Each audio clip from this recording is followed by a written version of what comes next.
Hola, buenas tardes. Hoy vamos a hablar de Max Weber, un sociólogo considerado uno de los padres fundadores, que fue muy reconocido entre el siglo XIX y XX. Nació en 1864, el 21 de abril, y su padre tenía un cargo muy importante en Alemania, donde ellos vivían en Efau, y por eso tiene gran influencia. Además de que tenía una buena posición económica, él tuvo grandes oportunidades para estudiar Derecho.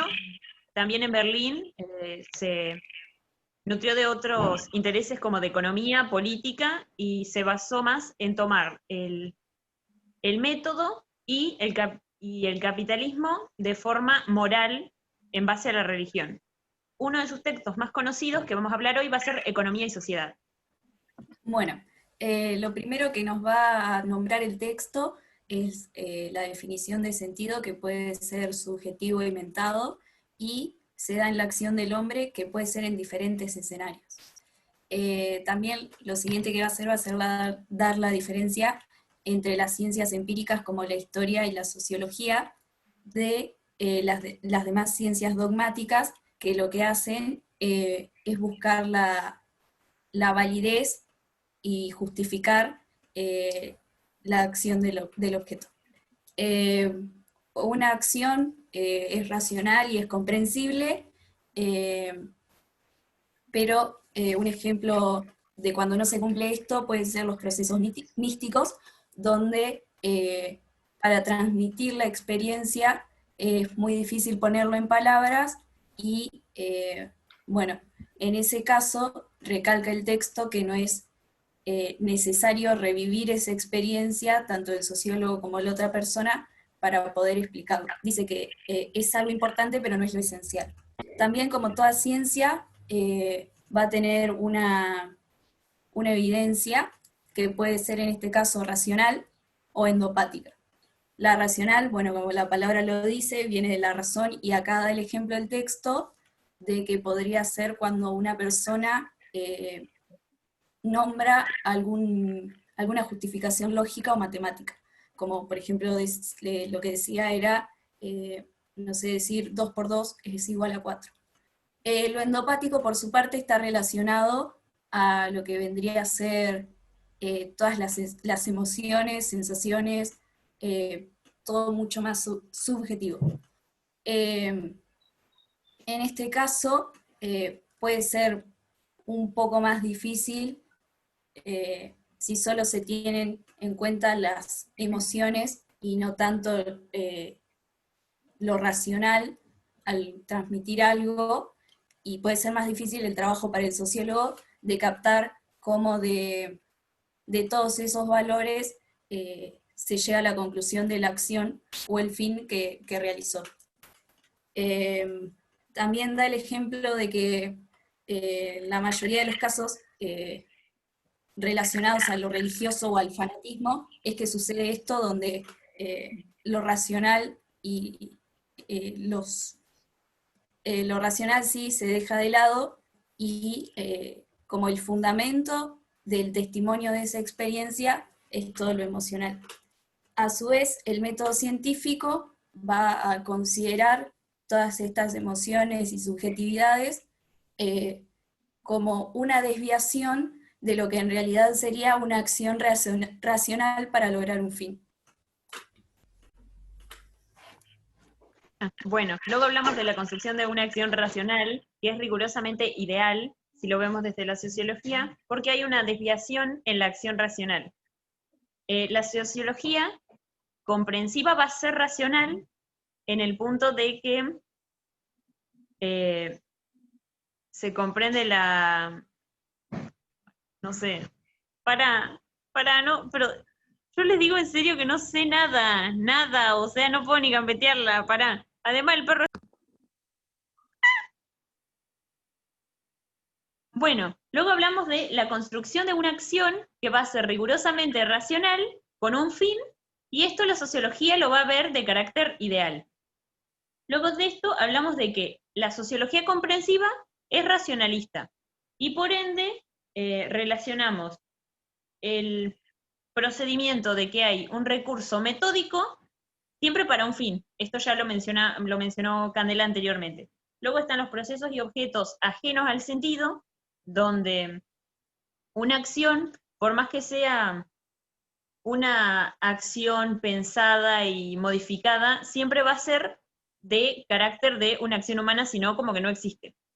Luego de eso, hablamos de lo comprensible, que podemos tomar en referencia la mano de la acción humana, como puede ser una maquinaria. Una maquinaria siempre tiene un fin y está creado por la acción humana.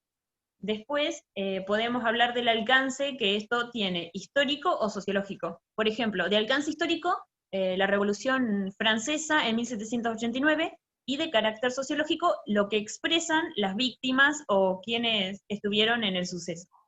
También hablamos de la comprensión, que la comprensión actual del sentido va a estar mentado siempre por una acción. Por ejemplo, la comprensión humana de una persona que le lleva a realizar la acción 2 por 2 es 4.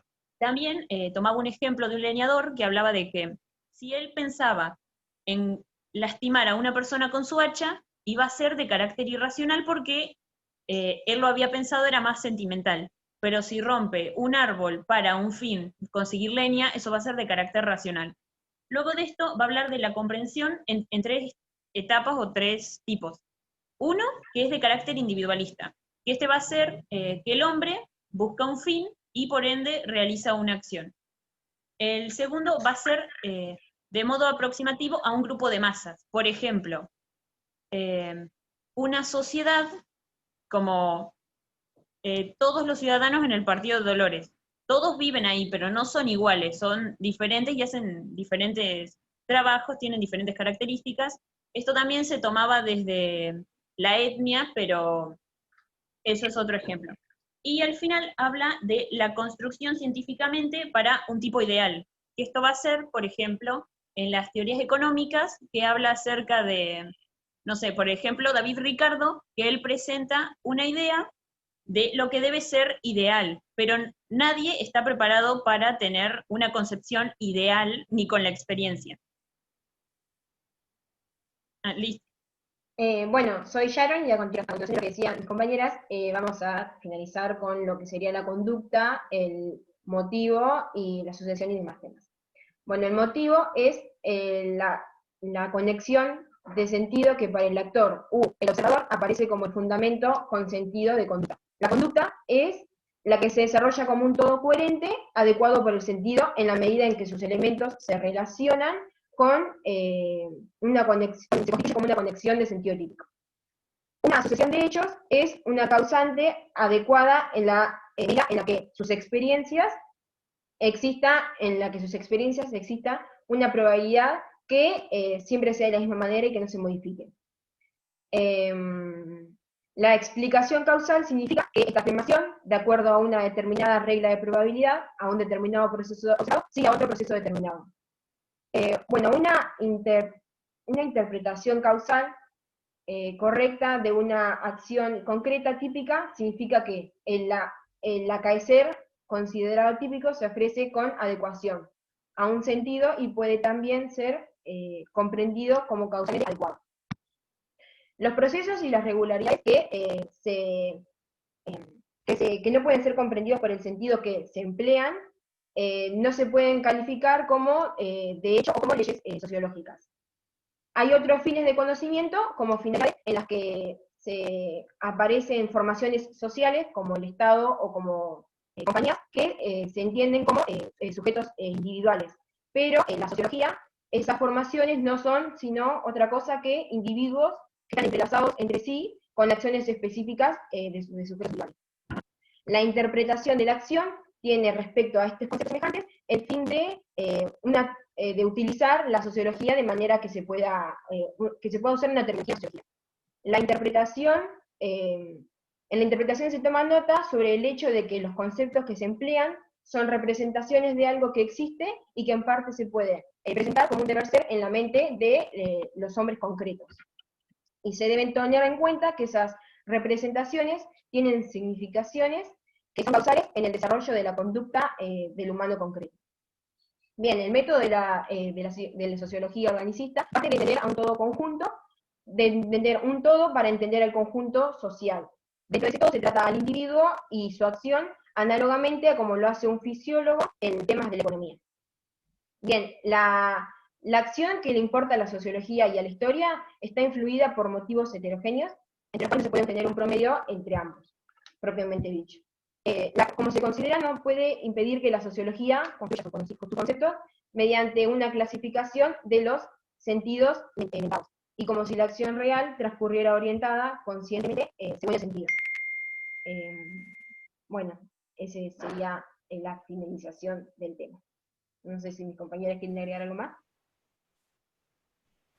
Yo, de que me faltó, que por ejemplo acá se nombra que cuestiones como el ciclo de la vida o la muerte dan que hablar, dan que teorizar, por así decirlo, a los sociólogos, porque son cuestiones que están muy vinculadas a lo que yo nombraba de lo endopático, que sería todo lo emocional, y que hay acciones que, por ejemplo, existe la probabilidad de que dentro de un conjunto de personas a tal acción le siga tal otra o se busque conseguir X fin, pero a su vez es muy difícil de calcular porque, bueno, cada persona puede reaccionar diferente. Claro, y como conclusión podemos decir que nos enriqueció saber más acerca de Weber y nada, que nos sirvió el trabajo. Bueno, adiós. Bueno, adiós. Adiós.